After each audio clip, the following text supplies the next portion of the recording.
Bonjour et bienvenue sur le podcast Kampai, format Voyage au Japon. Et j'ai de nouveau le plaisir de partager cette émission avec Marjorie. Bonjour Marjorie. Bonjour Charlie.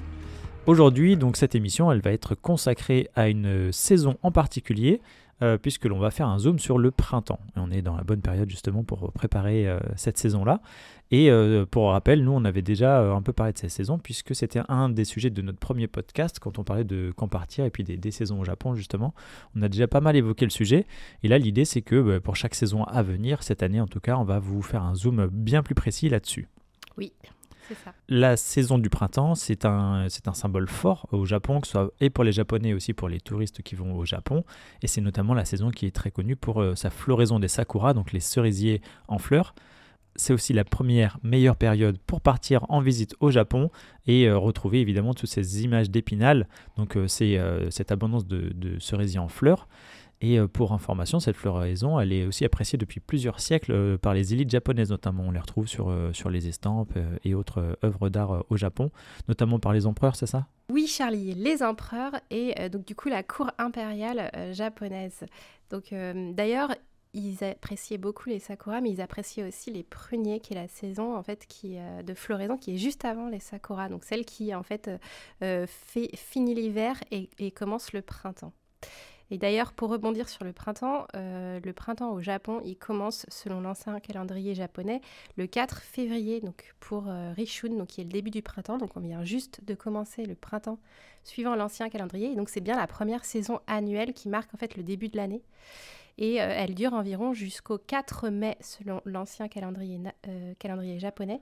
Et puis pour nous, à l'heure actuelle, on considère que le printemps, c'est 3 mois, donc de mars, avril, mai. Donc on va s'intéresser à ces 3 mois-là aujourd'hui. Sur Kampai, on a déjà évidemment plusieurs articles qui traitent des saisons au Japon, donc du printemps. Et vous avez notamment l'article sur lequel s'appuie cet épisode, qui est le printemps au Japon, Sakura, les cerisiers en fleurs du Japon. C'est ça. Et on a aussi des articles qu'on a fait par mois, donc on peut s'y référer parce qu'ils sont assez détaillés. C'est que faire au Japon en mars, en avril et puis en mai. Et là, vous aurez en fait le détail par mois d'événements, le climat, la fréquentation touristique et des petites astuces pour quoi mettre dans sa valise. Donc il y a quand même pas mal de choses que l'on va énoncer à l'oral aujourd'hui qui seront déjà dans divers articles.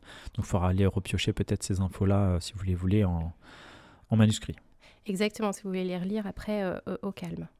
Donc au sommaire aujourd'hui, on va évidemment commencer par quelles sont les différentes floraisons à admirer au printemps et avec pas mal de dates à vous fournir et des précisions justement quant au type de végétation qu'on va pouvoir retrouver. En seconde partie, on parlera des autres événements de la saison puisqu'il y a évidemment des saisons par exemple pour le sumo, enfin en tout cas pour les tournois de sumo, il y a aussi les matsuri, les festivals, etc. Ouais, c'est le début de la saison haute. Et enfin, on terminera par énoncer les meilleures périodes pour partir au sein de cette saison-là, puisque vous allez voir que c'est assez... Il y a différents choix que l'on peut faire pour organiser son voyage au Japon à ce moment-là. Oui, comme tu l'as dit au tout début, c'est une des premières saisons touristiques au Japon. Donc forcément, il y a du monde qui sort pour voir les cerisiers en fleurs. Et donc, on va vous donner nos recommandations sur les quelques semaines pour partir, pour apprécier les floraisons et peut-être éviter les pics touristiques pour ceux qui n'apprécieraient pas la foule.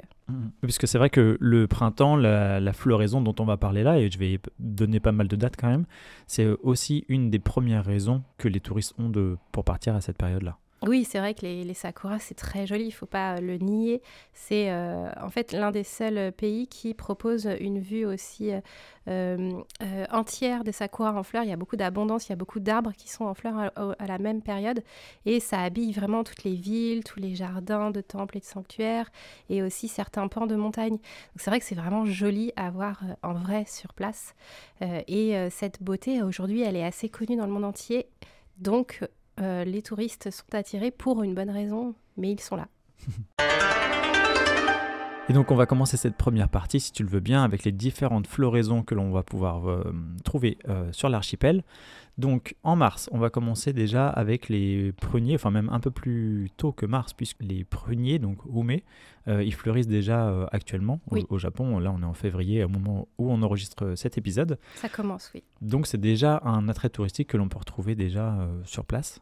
Oui, C'est des petites fleurs, enfin c'est un peu comme les fleurs de sakura mais en plus petit. Et les arbres en fait sont plus délicats, ils contiennent moins de fleurs sur les branches, donc on voit plus en fait l'écorce et les branches.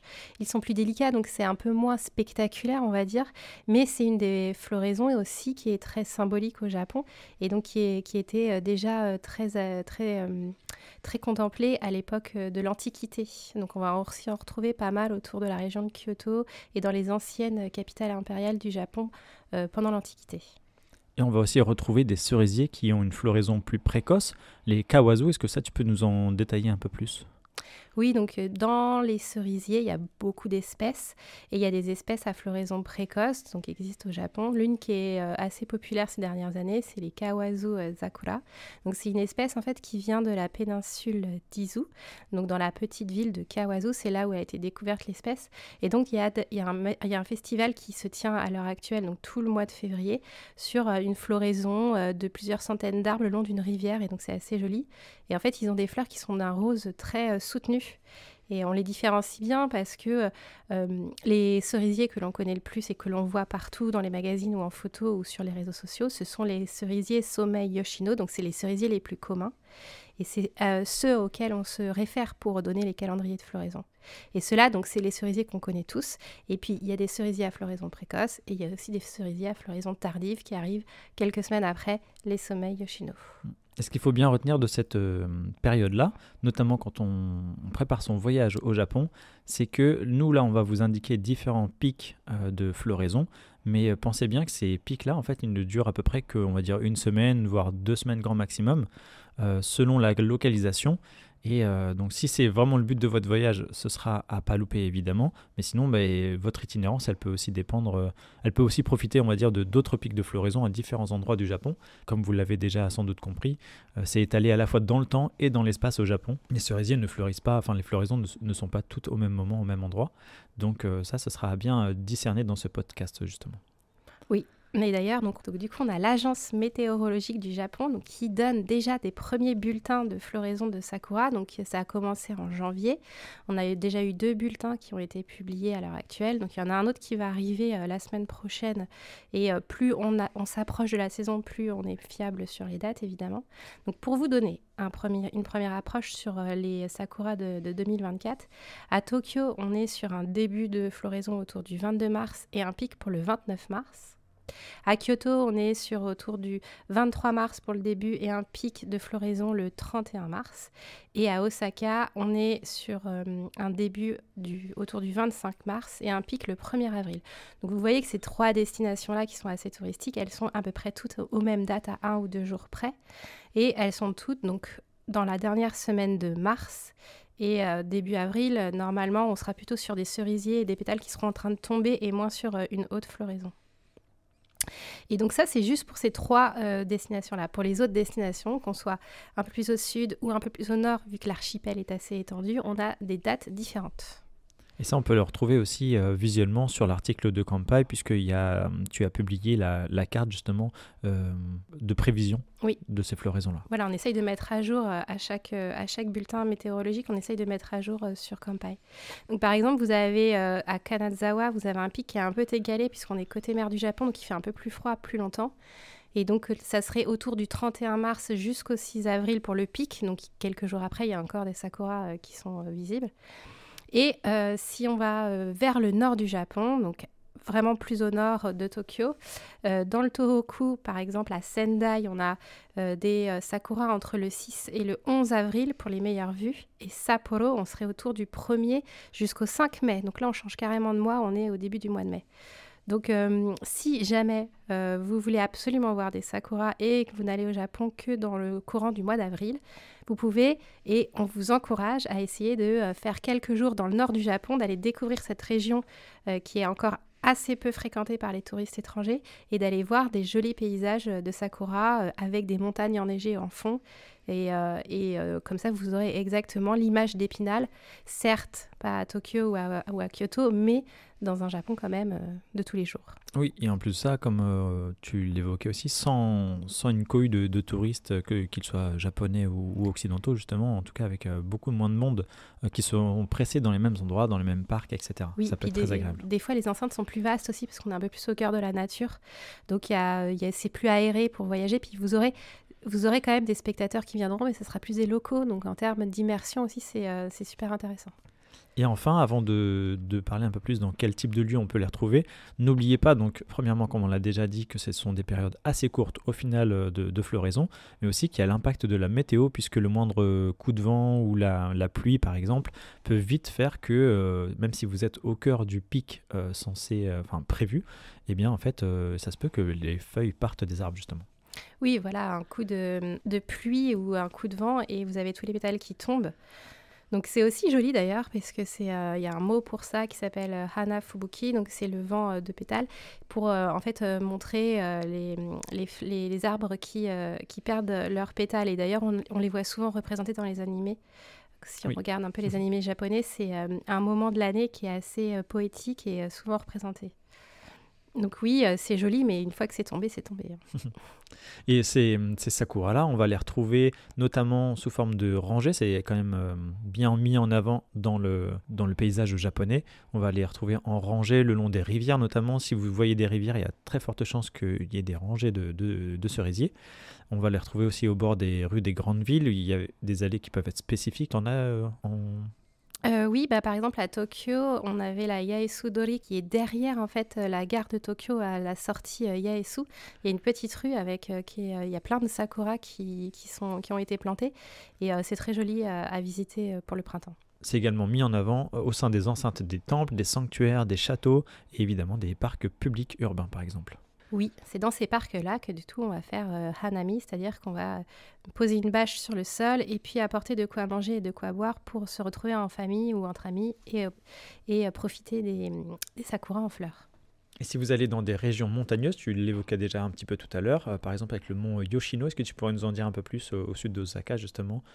Oui, donc pour ceux qui veulent en fait plutôt voir des sakuras avec un paysage de montagne, on a le mont Yoshino au sud d'Osaka, donc qui est assez connu puisque il abrite 30 000 cerisiers, donc à des altitudes différentes. Donc du coup, elles fleurissent par paliers de la première quinzaine d'avril. Donc là, c'est un peu décalé par rapport au pic qu'on vous a dit tout à l'heure à Tokyo, Kyoto. Et c'est très joli. Il y a du monde aussi qui viennent. On peut y aller en train et ensuite il y a tout un parcours à faire. Il y a des temples, des sanctuaires, c'est magnifique. Et donc vous avez cette montagne-là qui est assez connue. On a aussi la fameuse vue depuis la pagode Choreito sur le mont Fuji au moment du printemps, donc avec les sakuras. Ça c'est pareil, c'est plutôt début avril, puisque comme on est en montagne, il fait un peu plus froid, donc ça décale un petit peu la floraison. Et puis, il y avait le Tohoku, ce que je vous ai expliqué tout à l'heure. Vous pouvez partir tout le mois d'avril dans le Tohoku. Plus on va vers le nord, plus la floraison est tardive. Et vous aurez toujours les paysages ruraux, de campagne et des sommets enneigés, parce qu'il y a des hautes montagnes qui sont encore enneigées à cette période de l'année. Donc, c'est assez joli. Et un autre paysage aussi de sakura qui est assez connu et assez joli, c'est les sakuras avec les fleurs de colza. Donc, c'est l'époque aussi où les champs de colza fleurissent. Et on a parfois des paysages où vous avez en premier plan les fleurs de colza, donc qui sont jaune intense, et en deuxième plan, un peu plus haut, vous avez les fleurs de cerisier qui sont là aussi, c'est assez joli. Et il y a d'autres fleurs aussi présentes pendant la saison des sakuras. Donc c'est les fleurs en bulbe, donc les pensées, les violettes, les jonquilles, les narcisses, crocus et personnages que vous pouvez trouver en petites touches comme ça au moment aussi de la floraison des sakuras. Donc là, on voit déjà qu'il y a une vraie variété de possibilités. Il n'y a pas forcément que les sakuras au cœur de votre voyage pendant cette période-là. Et si on peut en rajouter encore, eh bien, on parlera des belles floraisons hautes en couleurs. Donc plus de couleurs dans le paysage, avec en plus de ça le vert tendre des nouvelles feuilles qui arrivent avec le printemps. Et parmi ces espèces-là, on va retrouver les azalées, ou autrement dit aussi les rhododendrons du Japon, que l'on nomme tsutsuji. Donc ce sont de beaux massifs fleuris dans les jardins qui vont être vraiment mis en avant. On le voit pas mal sur certaines photos, il y a vraiment beaucoup de couleurs qui se juxtaposent en bosquet comme ça. Et est-ce que tu peux nous citer le fameux jardin justement Oui, Charlie. En fait, les azalées, souvent, elles sont représentées comme des petites collines aux azalées ou petites vallées aux azalées. C'est comme ça que les Japonais aiment contempler les azalées et c'est vraiment très joli. Donc, il y en a moins que les sakuras en termes d'abondance et on ne va pas en retrouver partout dans la ville. Par contre, vous aurez des lieux très, très beaux. On a à Tokyo le Nezu Jinja, donc qui est un sanctuaire et qui est connu pour son matsuri spécial pour les azalées où il a une partie de son enceinte en fait qui est entièrement recouverte de fleurs. Et on a aussi dans la préfecture de Tokyo, donc plus à l'ouest, on a Shiofune Kanonji. Donc là, c'est vraiment super beau. On est dans une vallée avec de la montagne et on a plein d'azalées fleuries. Et pour ceux qui seraient plus dans le Kansai, on a visité il y a quelques années le mont Katsuragi, donc dans la préfecture de Nara. Donc il est un peu perdu, on va dire, des réseaux de trains, etc. Mais on peut y aller en voiture.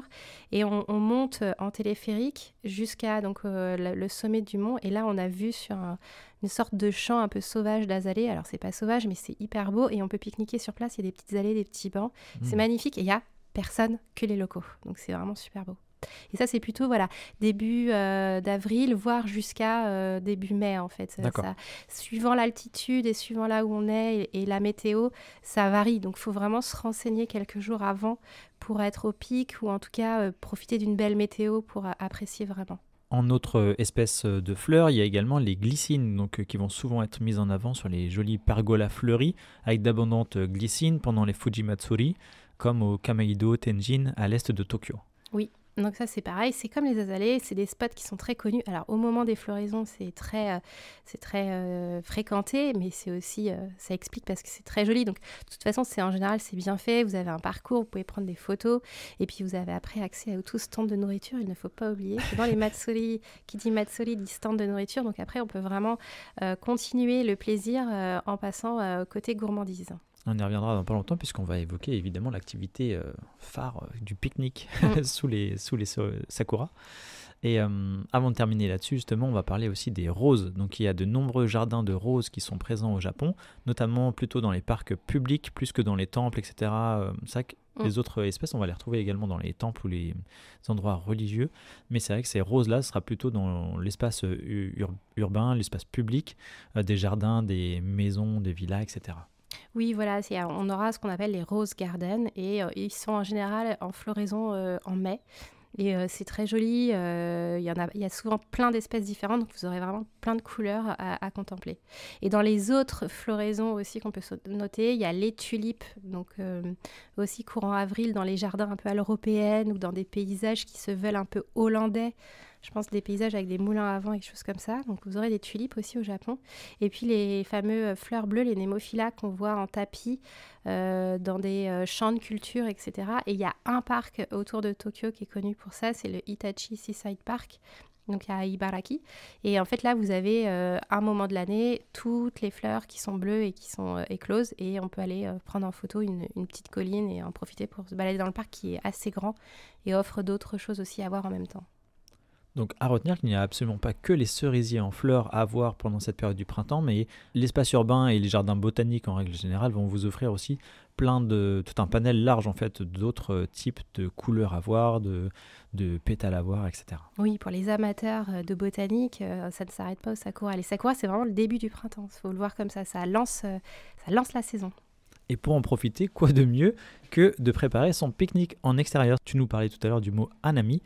Donc contempler les fleurs, c'est la célébration traditionnelle de la nature pour laquelle vous pouvez également en profiter pour prendre votre thé, boire votre canette de bière avec ou sans alcool et puis profiter des bento, nigiri, des brochettes de poulet et toute autre sucrerie qui vous feront plaisir. Là, on va insister là-dessus, c'est que ça nous permet aussi de profiter d'une saison qui va être plus douce que d'autres, avec de belles journées ensoleillées, sans pour autant qu'il fasse trop chaud ni trop humide, parce qu'après la saison, on en reparlera ça pour l'été justement, mais la saison chaude est très chaude et très humide au Japon. Oui, voilà, vraiment le printemps, c'est la saison des pique-niques, il faut en profiter. On sort de l'hiver avant de rentrer dans l'été. Et c'est vraiment le moment où on peut manger dehors, dans les parcs. Et d'ailleurs, quand c'est interdit de manger le reste de l'année dans certains parcs, quand il y a la floraison des sakuras, c'est autorisé de se mettre dessous, d'avoir sa petite bâche et de pouvoir manger. Et après, le reste de l'année, c'est moins autorisé. Donc là, ils sont un peu plus souples, les Japonais, sur ce point de vue-là. Voilà, hanami, c'est une tradition. Donc là, voilà, c'est convivial. Donc il y a le côté tradition, mais aussi le côté un petit peu marketing, il faut le dire, de ce marketing saisonnier, qui est très marqué notamment sur l'archipel japonais, et il va vous permettre de goûter des spécialités par exemple japonaises qui vont être aromatisées aux fleurs du moment, donc aux fleurs de cerisier, comme les mochi, les dorayaki, les glaces, plein de types de biscuits par exemple, et il y a également les nocturnes, donc les light-up de cerisier, où il va y avoir des éclairages nocturnes pour profiter du spectacle la nuit aussi. Oui, voilà, ils essayent de faire durer le spectacle, ce que tu viens de dire, sachant que comme le soleil se couche assez tôt, parce qu'on est encore que au printemps, eh bien, ils essayent de prolonger un peu la balade, et donc on a des light-up, et du coup, ils sont plutôt roses, un peu violets en termes de couleur de diode. On n'est pas sur le blanc de Noël. Oui, ce que j'allais dire, ça va changer justement des autres parties de l'année où il y aura des light-up aussi. Ouais, voilà, on change de couleur et on reste dans la thématique rose, violet. Voilà. Et si vous voulez vous habiller en rose, vous pouvez, parce qu'au Japon, le marketing saisonnier fonctionne aussi sur les vêtements. Tu vois, j'allais venir, j'allais dire, ça marche pour la nourriture, pour la déco, pour les plantes, mais aussi pour les vêtements. Exactement. Et il y aura plein de boutiques de vêtements pour faire du shopping et s'habiller aux couleurs du moment. Et si on loupe donc la saison des sakuras lorsque vous allez au Japon, eh bien, comme vous l'aurez compris, on peut se rattraper sur les autres floraisons d'autres types d'arbres ou de plantes. Et comme on l'évoquait tout à l'heure, n'hésitez surtout pas, surtout si vous avez des JR Pass ou un moyen de transport en particulier facile d'accès, à aller dans d'autres destinations, aller visiter d'autres destinations pour lesquelles il y a les pics de floraison justement. Et en plus de ça, l'information elle est quand même bien disponible et sur Kanpai, mais aussi sur les sites japonais qui peuvent être traduits en anglais parfois pour suivre justement l'évolution de ces floraisons-là ailleurs que la ville dans laquelle vous résidez en ce moment. Oui, il ne faut pas hésiter à sortir un peu des sentiers battus si vraiment c'est quelque chose qui vous plaît et que vous avez vraiment envie de voir. Donc vous avez les bulletins météo, vous pouvez aussi aller sur les réseaux sociaux. En général, les influenceurs, ils mettent assez à jour en temps réel des floraisons et ça peut vous donner, voilà, si vous avez 2-3 jours de mobilité, vous pouvez changer un peu votre planning et profiter de l'instant. C'est vraiment intéressant pour le printemps. C'est une saison qui s'y prête très bien. D'ailleurs, les Japonais font ça. Hein. Ils regardent et quand c'est le bon moment, la bonne météo et le bon pic, hop, ils y vont. Et voilà, ça ne va pas être toujours sous vos yeux. Donc, c'est peut-être à vous aussi d'aller modifier un peu votre itinéraire pour aller le chercher. Voilà, restez agile un tout petit peu. Et puis sinon, vous contentez de ce qui se passe sur place, qui sera déjà très bien. Il y aura quand même des floraisons, même si ce n'est pas en abondance. Vous aurez toujours des spots à droite ou à gauche avec des sakuras encore en fleurs ou d'autres floraisons qui vont suivre et se chevaucher aussi en même temps. Et pour vous occuper, c'est parfait, on va attaquer la seconde partie qui va traiter des autres événements majeurs de la saison, puisque c'est la reprise nette de la cadence des Matsuri par exemple. Les Matsuri qui vont être plutôt floraux et en journée à cette période-là de l'année, qui n'a pas grand-chose en événement qui va se dérouler le soir, c'est un petit peu moins vrai peut-être. Les événements, donc à ne pas louper, on va en citer quelques-uns. Je vais commencer si tu le veux bien, Marjorie, parce que la liste est longue, on va vous faire mois par mois. Et on pourra commencer en mars par exemple avec le Inamatsuri, le festival des petites filles ou des poupées au Japon, qui est le 3 mars. Donc ne vous étonnez pas si vous voyez pas mal de poupées cette journée-là, c'est tout à fait normal. Ça fait partie de cette journée Inamatsuri. Oui, de cette tradition-là. Donc, pour tout ce qui est signification et symbolique des poupées que vous verrez, on a un article qu'on avait écrit qui détaille tout. Donc, c'est une fête traditionnelle dans la culture de la vie quotidienne des Japonais. Et c'est aussi très joli à voir. C'est des petites poupées avec des kimonos. Il y a toute une symbolique, c'est magnifique. Donc, allez voir sur Kanpai. Voilà, c'est kawaii. Le 14 mars, on verra également le White Day, c'est-à-dire la deuxième journée, on va dire, de la Saint-Valentin. Donc c'est la journée où c'est l'homme qui va offrir quelque chose à la femme. Oui, le match retour. Le match retour, très important celui-ci. Ouais. Et comme on le disait en introduction, il y a le tournoi de sumo qui va démarrer par exemple à Osaka. Donc il y en aura 2 au printemps. Le premier, donc lui, il est du 10 au 24 mars 2024.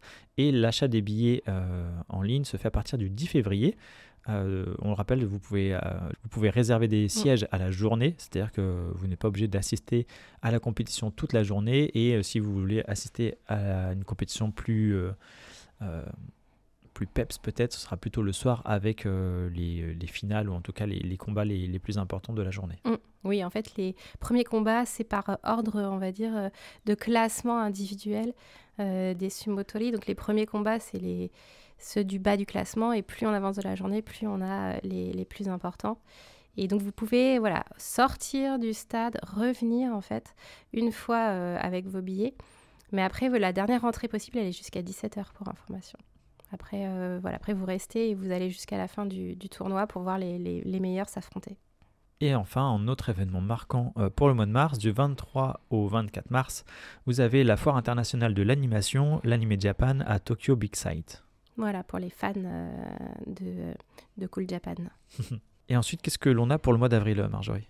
Alors, pour le mois d'avril, vous pouvez assister à des danses de Maiko, donc lors des festivals Odori qui se font donc, au changement de saison. Donc, au printemps, c'est assez connu.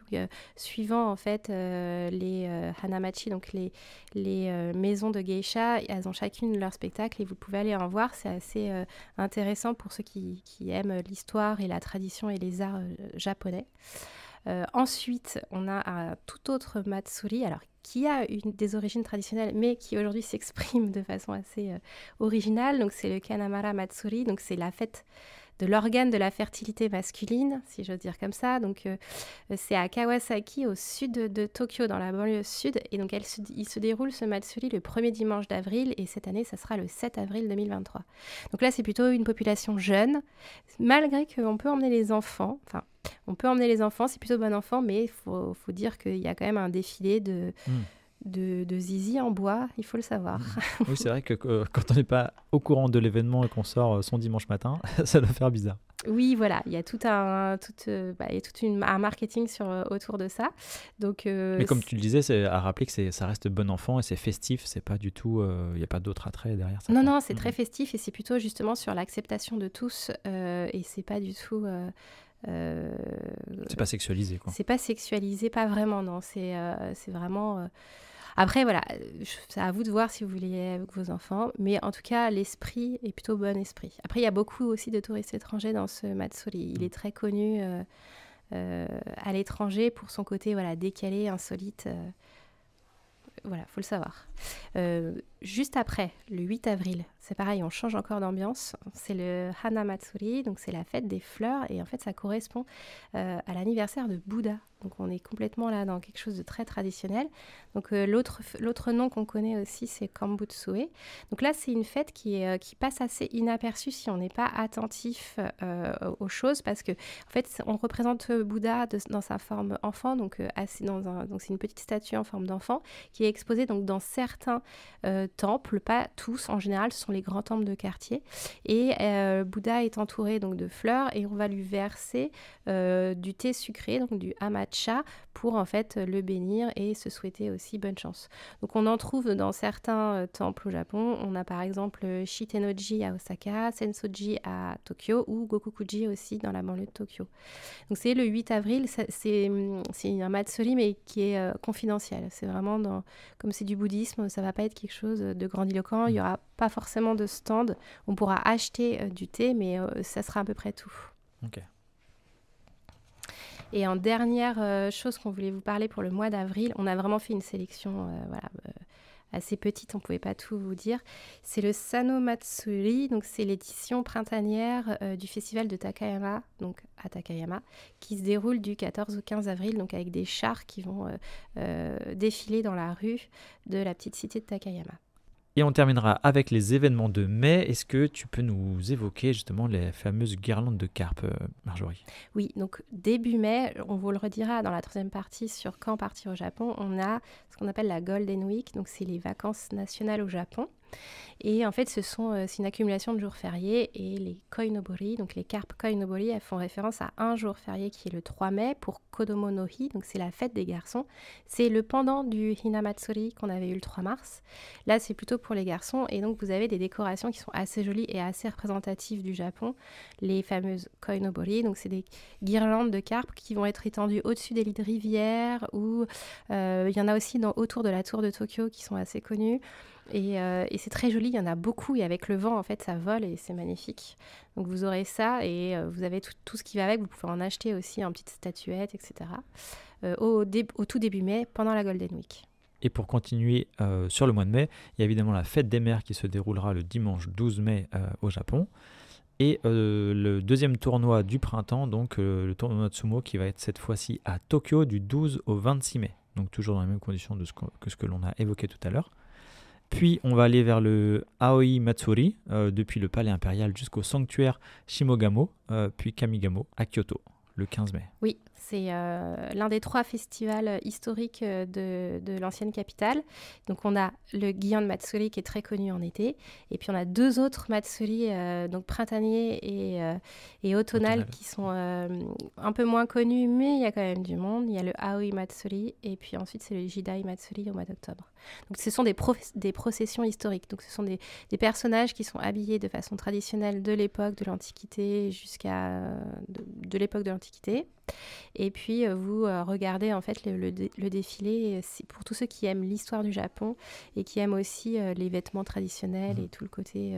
Oui, donc en fait ça va être plutôt des processions de personnages historiques et donc on verra beaucoup de personnes costumées avec des costumes d'époque donc. Par rapport à d'autres Matsuri qui vont être très festifs avec beaucoup de musique, etc. Là, on change d'ambiance, mais c'est aussi tout à fait intéressant parce qu'on va voir les maquillages, les vêtements, les ustensiles, etc. Défiler dans la rue. Oui, c'est plus solennel. Voilà, c'était le terme que je cherchais. C'est plus solennel, exactement, que les Matsuri festifs. Et on terminera le printemps avec un dernier Matsuri, le Sanja Matsuri, à Asakusa Senjoji, donc du 17 au 19 mai à venir. Oui, celui-ci, il est convivial et festif avec le défilé de chars portatifs Mikoshi, il y a du monde, c'est la bonne humeur, etc. Donc là, on avait fait un article aussi dessus sur Kanpai, je vous invite à vous y référer pour retrouver les photos et puis les petits conseils de visite. Le samedi ou le dimanche, le programme est un peu différent pour ceux qui s'y intéressent ou qui seront sur place. Pour ces 3 mois, on vient de vous lister différents événements et diverses fêtes. N'hésitez pas justement à glaner vos informations là-dedans pour organiser votre itinérance. Mais sachant qu'il y a aussi, comme tu le disais, plein d'autres dates et qu'on n'y fait pas référence puisque là... Oui, non, ça aurait été trop long de vous donner la liste complète. Je ne sais même pas si je la connais personnellement. Donc, il y a beaucoup de choses. Sachez qu'à chaque fois, de toute façon, qu'il y a des floraisons, il y a un petit Matsuri local du temple ou du sanctuaire ou alors du quartier. Et puis, on vous a cité les quelques grands qu'on connaît et qu'on recommande. Et puis, si vous n'êtes pas trop Matsuri dans les villes, etc., sachez que le printemps, vous avez aussi la réouverture des sentiers de randonnée dans les montagnes, puisque en général, les neiges sont en train de fondre et donc on réouvre dans le courant du printemps les randonnées dans les montagnes avec la nature qui est revenue en éveil. Et c'est peut-être aussi la période où vous pourrez faire vos premiers bains vers Okinawa, si vous avez la chance d'aller dans ce coin-là, qui est bien au sud de l'archipel japonais, et du ski aussi en Hokkaido. Il y a encore un petit peu d'endroits où on peut aller en faire. C'est encore la période. Voilà, soit on se baigne tout au sud, soit on fait encore du ski tout au nord. Et enfin, c'est aussi la période où on peut admirer encore un petit peu le mur de neige Yukino Otani sur la route alpine de Tateyama Kurobe de mi-avril à fin juin à peu près, mais ça, la date après, ça dépend aussi du climat, on va dire. Oui, de la fonte de la neige, exactement. Oui, c'est le moment où la route alpine réouvre et on commence par le mur de neige. Et pour la réouverture des sentiers de randonnée, j'avais oublié de vous dire, par exemple, Kamikochi, ça réouvre le 17 avril 2024. Voilà, pour ceux qui aiment les randonnées en montagne. Et on va pouvoir enchaîner et terminer avec la 3e partie de cette émission, dans laquelle on va évoquer les meilleures périodes pour partir au printemps. Donc là, c'est vrai que c'est la haute saison touristique de l'année. Néanmoins, il y a de la place pour tout le monde. Oui. puisque comme vous l'avez vu, en fait, les pics de floraison, ils sont un peu partout au Japon. Vous pouvez les sélectionner en amont, évidemment. Le mois d'avril, ça reste quand même le deuxième mois le plus visité après juillet en 2019. Oui, en 2019, Charlie. Donc, on vous met 2019, l'année pré-Covid, parce que pour le moment, on n'a pas encore des chiffres, on va dire, représentatifs. L'année 2023, elle a montré une progression constante du retour des voyageurs. Et le pic, en fait, cette année 2023, c'était en décembre, qui est normalement pas du tout le mois le plus fréquenté du Japon, si on regarde toutes les autres années précédant le Covid. Donc, c'est pour ça, en fait, il faut voir qu'avril, c'est l'une des plus fortes saisons touristiques. Et en 2019, c'était la deuxième la plus visitée après juillet. Donc juillet, même si on dit qu'il fait chaud et que c'est assez insupportable pour certaines personnes, il faut savoir que c'est très touristique parce que c'est aussi pendant les vacances scolaires européennes. Oui. Comme on le rappelle à chaque podcast, évidemment, le Japon, c'est une destination qui va se préparer à l'avance, et notamment pendant ces mois de haute fréquentation touristique. C'est bien de savoir comment s'organiser en amont et sur place pour prendre ses transports, etc. Et du coup, par exemple, réserver pour voir les bons matsuri, les bons sites aussi de floraison que l'on veut admirer. Donc ça, c'est à prendre en compte pour votre voyage. Donc depuis l'Europe et la France, on a tendance, nous, à caler, c'est vrai, souvent les 2 semaines de vacances au Japon pendant les vacances de printemps sur l'Hexagone. Oui. Donc ça s'étale à peu près sur 1,5 mois selon un mois et demi, pardon, sur les... Oui, selon la zone où on est en France de vacances, quoi. Donc vous le comprendrez en écoutant ce podcast, ça va pas forcément coller avec les pics de floraison. Si vous voulez assister vraiment aux endroits les plus beaux avec la floraison de sakura la plus abondante, les semaines de vacances scolaires françaises par exemple ne vont pas forcément bien coller selon là où vous comptez partir au Japon. Peut-être que ce sera déjà soit trop tôt, soit trop tard. Oui, voilà, faut savoir ça, c'est que comme la saison elle est assez courte, une dizaine de jours, et que s'il y a une météo mauvaise, en plus ça va être encore plus court, et que il faut être flexible. Si on veut voir les sakuras, il faut être flexible. Sinon, vous verrez les autres floraisons qui seront tout aussi jolies, un peu moins emblématiques, mais tout aussi jolies en elles-mêmes. Une période très notable au Japon, qui rythme aussi justement cette saisonnalité, ça va être celle de la Golden Week, puisque c'est une période de vacances nationales au Japon, donc l'intégralité du Japon, on va dire presque, est au repos, ce qui fait qu'ils vont peut-être un peu plus délaisser les villes, mais aller dans d'autres endroits, notamment les bords de mer. Donc par exemple, tout ce qui va être lié à l'archipel d'Okinawa, ça va être des destinations qui vont être très prisées des Japonais à cette période-là. Donc c'est peut-être des destinations que nous, on vous déconseillera pour pas être dans le surplus touristique qui est déjà là-bas. En plus, il y a aussi tout ce qui est afflux en termes de transport aérien, ferroviaire, etc. Oui, ça peut être complètement complet. Souvent, c'est déjà complet maintenant pour le mois de mai. C'est déjà trop tard pour cette année. Cette Golden Week, on la retrouve du lundi 29 avril cette année, le jour de l'empereur, donc Showa no Hi, puis du vendredi 3 au dimanche 5 mai 2024. Donc sur cette période-là, c'est vrai qu'aussi il y a tout ce qui va être lié tout ce qui va être musée, restaurant, qui peuvent soit être fermés pendant la Golden Week, soit juste après, justement, une fois qu'ils ont fait leur beurre. Leur beurre, c'est ça. Oui, c'est ça. En fait, des fois, quelques jours, la semaine d'après, la Golden Week, souvent, c'est calme parce qu'il y a plusieurs établissements qui ferment parce qu'ils ont fait un bon chiffre d'affaires. Enfin, ils ont tout donné pendant la Golden Week. Et par rapport à ça, les Japonais peuvent aussi faire un pont. Hein. Faut le savoir. Donc là, si ils font le pont, ça sera du samedi 27 avril au dimanche 5 mai. Donc, c'est à peu près 9 jours. Donc pendant ces 9 jours-là, les Japonais sont en vacances en même temps que les touristes étrangers. En général, ils privilégient les resorts au bord de mer ou retourner dans leur famille. En tout cas, il y a du monde dans les trains et dans les avions en vol domestique. Donc ça, c'est vraiment à noter pour préparer votre voyage, soit éviter, soit faire en sorte que tout se passe au mieux une fois que vous êtes en vacances dans cette période-là. Oui. Et nous, on a un article sur Kanpai qui note pourquoi il ne faut pas partir au Japon en avril. Et donc, vous pourrez aller le consulter pour avoir un peu plus d'arguments que ce que vous retrouvez dans ce podcast-là. Oui, voilà, on détaille un peu pourquoi c'est difficile de partir en avril. Quel est le rapport qualité-prix? Est-ce qu'il est vraiment intéressant en avril? Et d'ailleurs, du coup, les meilleures périodes qu'on recommande pour partir au printemps au Japon, ça va être de début à mi-mars.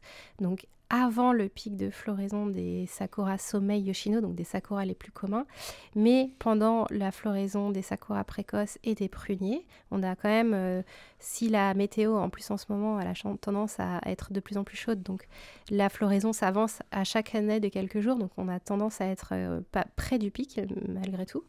Et, ou alors d'aller carrément à la fin donc, du printemps, de la mi-mai à fin mai, donc passer la Golden Week, partir juste après la Golden Week et profiter là d'une météo assez agréable, printanière, chaude mais pas trop, d'avoir toute la végétation qui est revenue vert et en fleurs, et avant la saison plus humide qui s'annonce en juin. Oui, j'allais le dire, comme ça on évite aussi toute l'humidité des mois à venir, et ça c'est très appréciable. Oui, voilà, donc c'est les 2 périodes qu'on recommande aujourd'hui pour partir au printemps. Alors, mais après, pour ceux qui veulent partir en avril, mais je vous dirais quand même oui, avec tout ce qu'il faut savoir. Et du coup, Charlie, l'article que tu viens de citer, le détail. Oui, voilà, c'est vraiment une période, évidemment, le printemps, que l'on recommande fortement, mais en ayant conscience de tout ce que ça amène aussi en termes de logistique à prendre en compte par rapport à la société japonaise, comment elle vit à ce moment-là, et puis à nous, touristes, qui nous rendons là-bas pour observer ces très beaux cerisiers.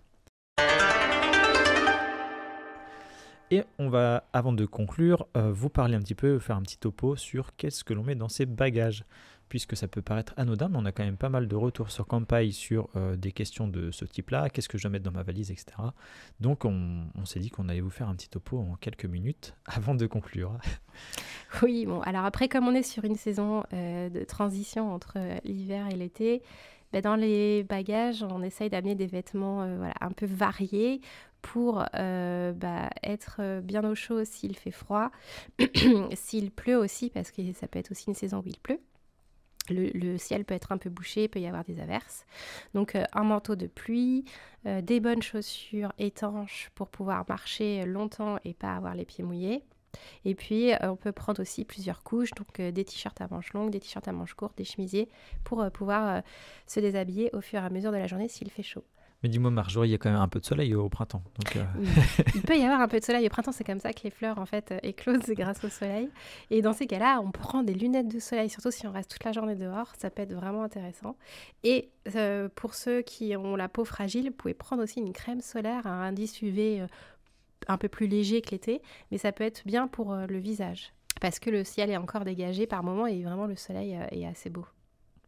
Et on pourra que vous conseiller de porter un masque ou de prendre des médicaments antihistaminiques, puisque c'est une période de haute allergie au pollen, et même si vous n'êtes pas sujet à certaines allergies peut-être dans votre pays de résidence, une fois que l'on arrive au Japon, il y a tellement d'essences nouvelles, comme quand on se rend à l'étranger en règle générale, mais particulièrement pendant cette saison de floraison, que si vous voulez être un peu plus sûr de passer de très bonnes vacances et ne pas être gêné au niveau du nez, des yeux, etc., eh bien on peut que vous conseiller de soit de porter un masque, et on en parlait tout à l'heure, en fait c'est aussi pour ça qu'on voit beaucoup de Japonais avec des masques, c'est pas forcément que par rapport au virus, mais c'est aussi par rapport au fort pic d'allergie. Oui, c'est-à-dire que l'abondance de fleurs va aussi avec la prolifération dans l'air du pollen. Donc du coup, il y en a beaucoup, c'est assez chargé, et souvent les résidents au Japon, ils ont des problèmes d'allergie assez forts. Donc si vous voyez des gens dans les jardins ou dans les parcs avec un masque, c'est pas forcément qu'ils sont malades, c'est qu'en fait ils ont le pollen qui les taquine beaucoup, et du coup ils essayent de se protéger. Et si jamais vous avez voilà, de la toux lié comme ça à une allergie, ou c'est quelque chose que vous ne saviez pas, vous pouvez acheter sur place des masques chirurgicaux, les masques que l'on connaît tous maintenant, et puis vous les mettez la journée quand vous êtes dehors, en fait, spécialement parce que voilà, ça va filtrer un peu plus le pollen et ça va moins rentrer dans votre narine. Bien, maintenant que ce topo est fait, je pense que l'on peut conclure. C'est vrai que pendant ce podcast, on a fait quand même plusieurs mini-conclusions. Est-ce que tu aurais un mot de la fin, Marjorie ? Le mot de la fin, le printemps, ça reste une très belle saison, et c'est vrai que pour l'avoir déjà fait moi-même, j'en ai un très très bon souvenir, et c'est vrai que c'est magnifique les cerisiers en fleurs. Alors faut aimer les fleurs pour aller au Japon à cette période, sinon il n'y a vraiment pas trop d'intérêt. Et après, le monde, la foule, ça va avec. Ça fait aussi partie de la convivialité, du retour des beaux jours. Et donc, les gens sortent. Donc, ça fait partie des choses. Donc, faut le savoir quand on part. faut le savoir avant de partir. Et puis, faut s'en accommoder ou bien décaler son voyage ou partir dans des régions un peu moins touristiques. Oui, puisque c'est aussi une saison un peu plus chère en termes d'hôtellerie, etc. Ça va avec.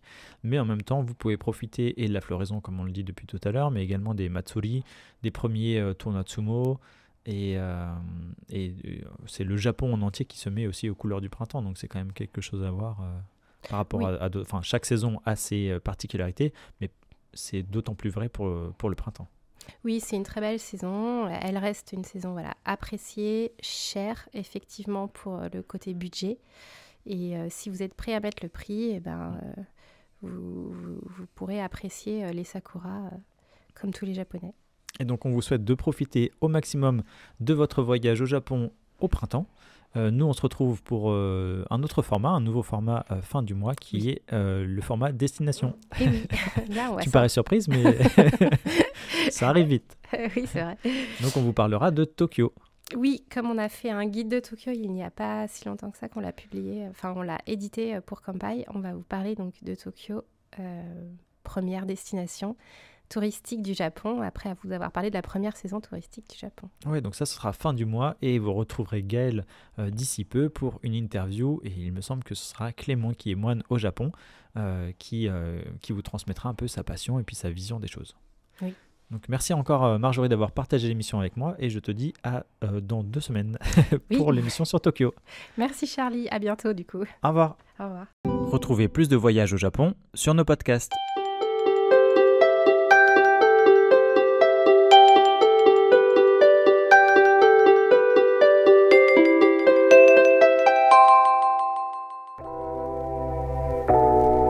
Merci d'avoir écouté cet épisode du podcast Kanpai. Nous espérons qu'il vous a plu et que vous en avez appris plus sur le Japon. N'oubliez pas de vous abonner sur votre plateforme de podcast préférée, de nous noter 5 étoiles si vous le souhaitez, et on vous dit à bientôt pour le prochain épisode.